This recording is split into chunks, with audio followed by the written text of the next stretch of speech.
नमस्कार, आप देख रहे हैं 4 PM और मैं हूं आपके साथ सिमरन। दोस्तों, बिहार चुनाव शुरू होते ही एक और जहां बीजेपी और चुनाव आयोग की मिली भुगत खुले तौर पे सामने आ गई है, दूसरी ओर देश के लाखों लोग इस बात को लाइव देखा भी है। आपको बता दें कि एक बहुत बड़ी खबर सामने आई है कि बिहार के सीएम पद के उम्मीदवार तेजस्वी यादव की चुनावी सभा को चुनाव आयोग ने कैंसिल कर दिया है और उनके हेलीकॉप्टर को उतरने नहीं दिया गया है। आपको बता दें कि जैसे ये खबर सामने आई है, पूरे बिहार में हड़कंप मच गया है।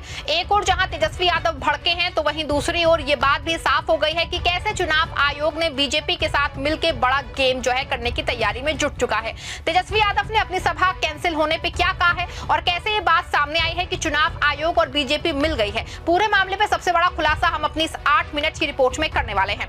दोस्तों, बिहार चुनाव में चुनाव आयोग एक बार फिर से सवालों के घेरे में है। एक और जहां कई प्रत्याशियों के नामांकन रद्द हो चुके हैं और चुनाव आयोग पे सरेआम ये सवाल उठ रहा है कि चुनाव आयोग और बीजेपी एक ही पाले में खड़े हैं, तो चुनाव आयोग ने खुद ही कुछ ऐसा कर दिया है कि जिससे ये बात पूरी तरह साफ हो गई है कि चुनाव आयोग और बीजेपी एक ही पाले में है।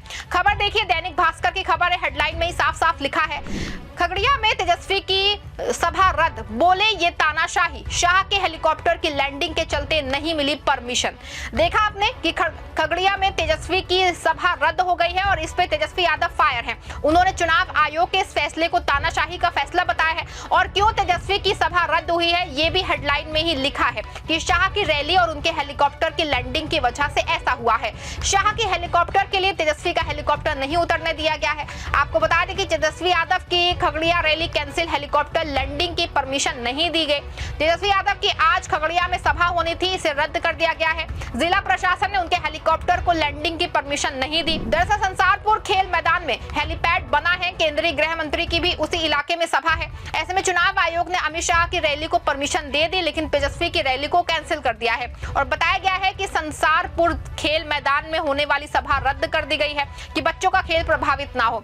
जबकि ये बात पूरी तरह साफ है कि खेल ग्राउंड तो एक बहाना है, बल्कि क्योंकि दोनों रैलियां एक ही इलाके में थी, तो ऐसे में कहीं शाह जी की रैली कमजोर हो जाए, इसीलिए तेजस्वी की रैली ही खत्म करा दी गई है। बाकी खेल और बच्चों के भविष्य को लेकर बीजेपी क्या सोचती है, ये आप पिछले दिनों रोहतक में एक यूनिवर्सिटी में प्रोग्राम होने पर स्कूल विश्वविद्यालय के बच्चों ने ही विरोध दर्ज करा दिया था। ऐसे में बात साफ है कि खेल का मैदान तो एक बहाना है, बल्कि असल में तेजस्वी की रैली सिर्फ इस वजह से रद्द कर दी गई है और चुनाव आयोग और उनके अधिकारियों के अंदर इतनी हिम्मत नहीं थी कि शाह की रैली को कैंसिल कर दे। ऐसे में पूरे मामले पे आरजेडी भड़क उठी है। तेजस्वी यादव ने इसे चुनावी आयोग का तानाशाही कदम बताया है। आज आपकी एक सभा तानाशाही है भाई, तानाशाही है। तानाशाही के खिलाफ हम लोग लड़ते रहेंगे। आपको बता दें कि अमित शाह और तेजस्वी की रैली में 4 घंटे का अंतर था, इसके बाद भी तेजस्वी की रैली को कैंसिल कर दिया गया है। आपको बता दें कि इसको लेकर सोशल मीडिया पे एक पोस्ट वायरल हो रहा है जिसमें बीजेपी की बहुत फजीहत हो रही है। पोस्ट में लोग लिख रहे हैं कि हमसे लड़ने की हिम्मत तो जुटा लो, लेकिन हमारे जैसा कमीनापन कहां से लाओगे।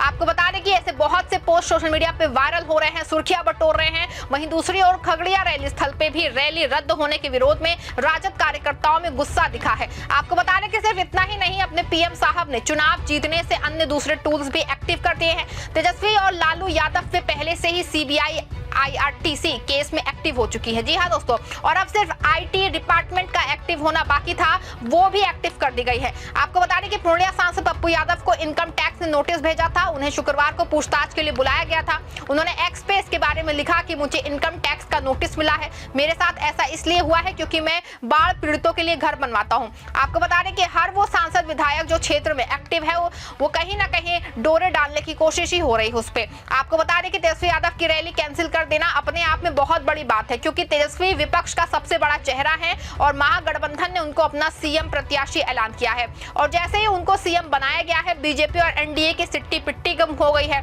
और दोस्तों, दावा किया जा रहा है कि बीजेपी छोटी हरकत पे उतर आई है और तेजस्वी की सभा कैंसिल कराना ये इसका सबसे बड़ा उदाहरण है। आपको बता दें कि बीजेपी को लगता है कि रैली रोक के वो चुनाव जीत लेगी, तो ये उसकी सबसे बड़ी भूल है। आपको बता दें कि तेजस्वी यादव 25 अक्टूबर को पूर्वाह्न 11 बजे परबत्ता विधानसभा के भगवान हाई स्कूल में और 1:15 बजे जो है अलौली विधानसभा अंतर्गत उच्च विद्यालय मैदान में चुनावी सभा करेंगे, लेकिन शहर के संसारपुर मैदान में उनकी सभा की अनुमति नहीं दी गई।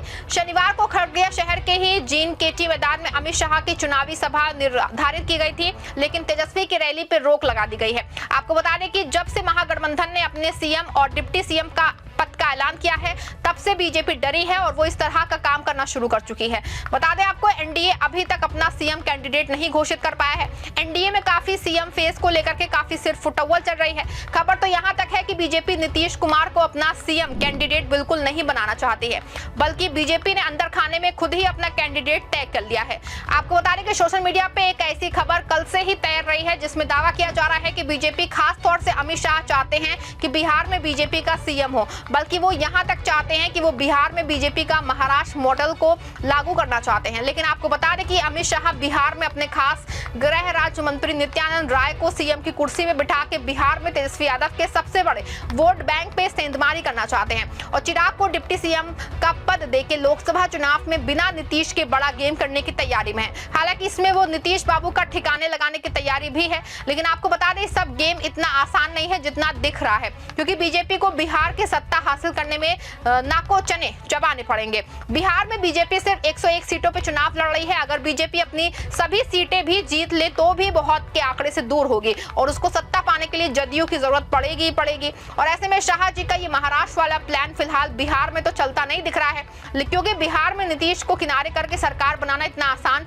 किसी के लिए भी नहीं होगा, क्योंकि नीतीश की सीटें कितनी भी कम आए उसका किंग मेकर बनना तय है। और ये बात जो है संभावना सबसे ज्यादा है कि नीतीश बाबू एक बार फिर से कहीं ना कहीं पलटी ना मार जाए, क्योंकि जिस तरह से नीतीश बाबू के खिलाफ चुनाव में सरेआम बीजेपी उनको अंदर ही अंदर काटने की कोशिश कर रही है। ऐसे में नीतीश बाबू को इस सब बातों की जानकारी है और वो हर जानकारी बस देख रहे हैं और वो एक बार फिर से फाइनली कमेंट देंगे। पिछली बार तो नीतीश बाबू को पलटी मारने से 7 मिनट का टाइम लगा था इसके, लेकिन इस बार सिर्फ 2 मिनट ही सब कुछ फाइनल हो जाएगा। पूरे मामले पे आपका क्या मानना है? क्या सच में बीजेपी महागठबंधन से इतना डर गई है कि तेजस्वी यादव की सभाएं रद्द कर रही है? क्या ये खुलेआम चुनाव आयोग की बहुत ही घटिया कार्रवाई नहीं है कि एक अमित शाह की रैली को सफल बनाने के लिए तेजस्वी की रैली को रद्द कर दिया जा रहा है? पूरे मामले पे आप क्या सोचते हैं? अपनी राय लिखिए कमेंट में और खबर को लाइक और शेयर भी करिएगा।